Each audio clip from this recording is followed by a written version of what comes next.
አቤት አቤት አቤት አቤት አቤት አቤት አሰር ላፍልድ ቤት ሞ ምን አይነት እንደዚህ ነው መሰለኝ። እንደዚህ ነው ነገሩ። አቤት አቤት አንድ ጊዜ አንዳንዴ የሰው ልጅ ሚል ለምንድን ነው አይገባ? በግዲ እናንተ ጓደኛ ሆናለሁ በግዲ ተቀበሉኝ። አይ የአሁኑ ጸባዬ ሳይሆን የወደፊቱ ጸባዬ ታያለሽ። በግድ ቀበልኝ። አዘራፍ አካኪ ቃልቲ በግድ በግድ ምን ማለት ነው? መፍታችሁ ነው እኮ አይቀበልም አይሆንም ሲሉሽ መፍታችሁ ነው። ለምንድን ነው አትቀበልም? ለምንድን ነው? ምን ላደርግ ነው የምትል? ያለ እነሱ አትኖርም እንደ አንቺ በፊት እነሱ ጋር ነው አብረሹ የሆንሹ። ምን አይነቱ ናት? አሰላሙ አለይኩም ወረህመቱላሂ ወበረካቱ። አሸማ ሀርከፉኔ አክም ጅርተን ነጋ ቀብደኒ ፈያ ኬሰኒ ጅርቱ ውዶቼ ቃሎቼ እንዴት ቆያችሁ? ቆይታ ምን ይመስላል? አልሐምዱሊላህ እዚህ ደርሴናል። አልሐምዱሊላህ መቴናል፣ ተመልስን። እንግዲህ እንዳያችሁ ነው አብሰላት ዛሬም ወደ ቤት ሀይሜ ሄዳለች።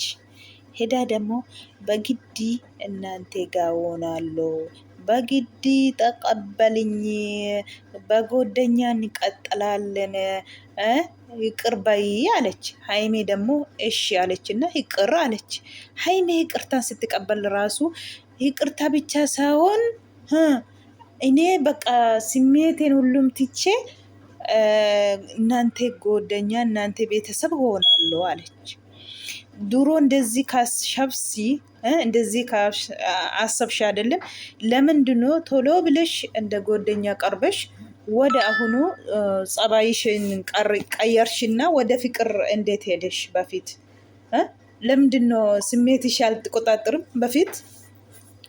በፊት ነበረ እንደዚህ ማይላቸው። እውነት እንደዚህ ወዳለው ሞታለው ካላሽ እነሱ እንደ ጎደኛ ኖርማል ካጣረቃችሁ በኋላ ምንም ችግር የለም።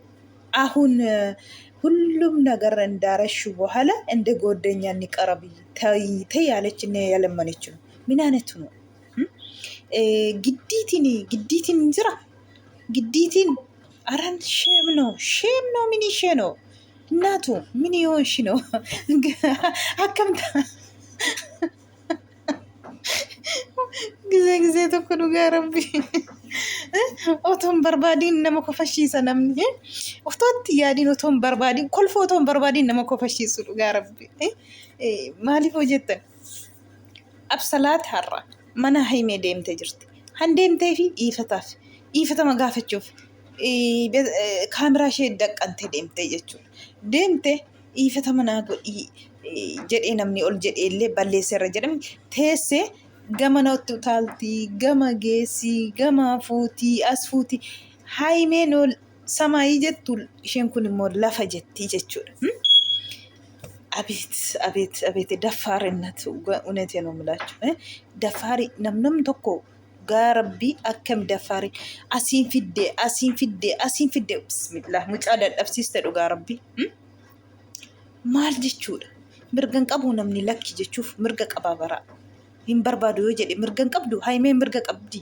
hin barbaadu yoo jette giddiidha moo giddii ati gooddenyaa yoo taate malee dura isaa wajjiniin akkamiin jiraatte tatoo burkee faan arginu duratti burkee kana toon argin duratti akkamiin sa'aatii kana geesse ati akkuma argitani gaamma dhiifataman gaafadha jedheen yaa jette kaameraa qabattee deemte eeshaa ta'uu dhiifatama sirraa fudhee jira. Garuu kanaa boodatti atillee akka natti dhiyaanne bakka nurrumaati jechi haimeen amma usaanii kenniteefi kanaa booda gara jireenya keenya dhuftee jireenya keenya hin baxabaxiini.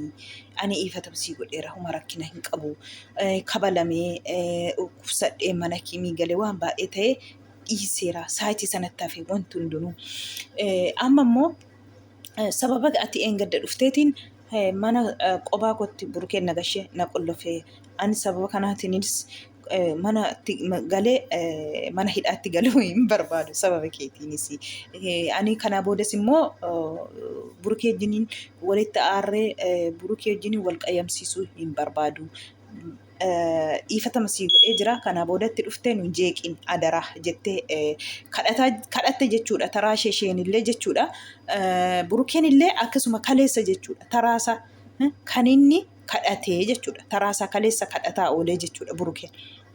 Har'allee ija jabina guddina mana deemte akkasiin jedhiini bakka dhiiseera waan hundayyuu akka gooddanyaatti waliin jiraanna kanaa booda deebinee jette hin ta'u har'aan qabnee asumatti finnaa ati yoo karaatti wal argine atillee nagaanaan jedhi anillee nagaa siin jedha. Hankanarraa nafee akka noormaal gooddanyaatti deebi'ee wajjiniin jiraadha burukee wajjinii yoo jette ani gungumaayuun fudhadhu.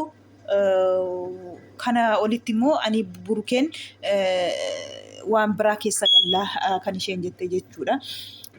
Jennaan tsabaayii gosa ammaa argite malee na wajjiniin turtee tokkas taate absalaatisa ammaa toon ta'in absalaatisa durii too argite maaloo too argite maalan isheen haasoftu mucittiin dhugaa rabbi wayyoo yoo bakka harkaa bahuu maaf asii yoo isheen fiddu haimeenis asiin fiddi.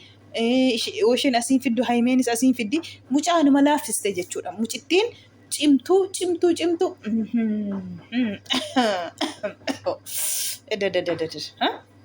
kaagoote goskite dhugaa rabbi giddii maanatti iyaadha giddiima sinitti iyaadheen gooddanyaa sinii taayoonlee abbaa manaa naa ta'uu didee burukeen jechaa jirti jechuudha. Bafusum አይሆንም ብላለች ሃይሚ የኔ ጀና እንደዚህ ነው ቆራጥ አይሆንም መቼም በይ አይሆንም። ብሩኬ ማለት እኮ ትናንትና አይሆንም እኔ አይቀበልም መቼም ሴቶች ደግሞ አለ አይ እንግዲህ አንዳንድ ሰዎች ውሃ አሉ እኮ ሴቶች ሁሉ ሴቶች አይደለም ሴቶች እውነቴ ነው የምላችሁ አንዳንድ ምስኪን አሉ አየ Kanaafuu dubartii moo keessumaa jedhee hin ta'u jedhee burukeen kaleessa jechuudha.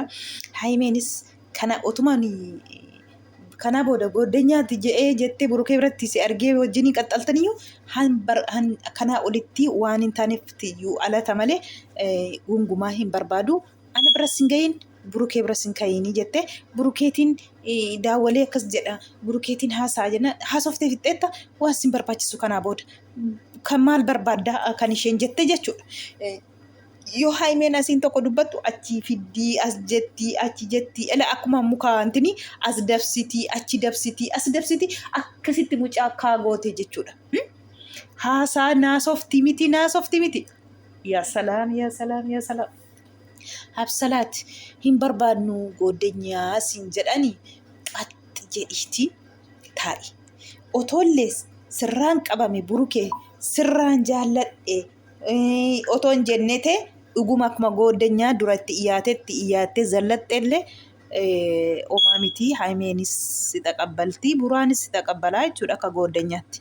Garuu immoo eddee waa biraa dhumtee eddee sammuu isaanii keessa xirxaarii keessa keessumaa haimee keessa xirxaarii geesse waan inni naa ta'etuyyuu akka inni isa jaalladhu naa godhe waan inni naa ooleetiyyuu jettee eddee shakkii sammuu haimee keesse amma immoo deebitee gooddanyaa akka gooddanyaatti jettee waa kadhattu sitti eenyutu amana kana.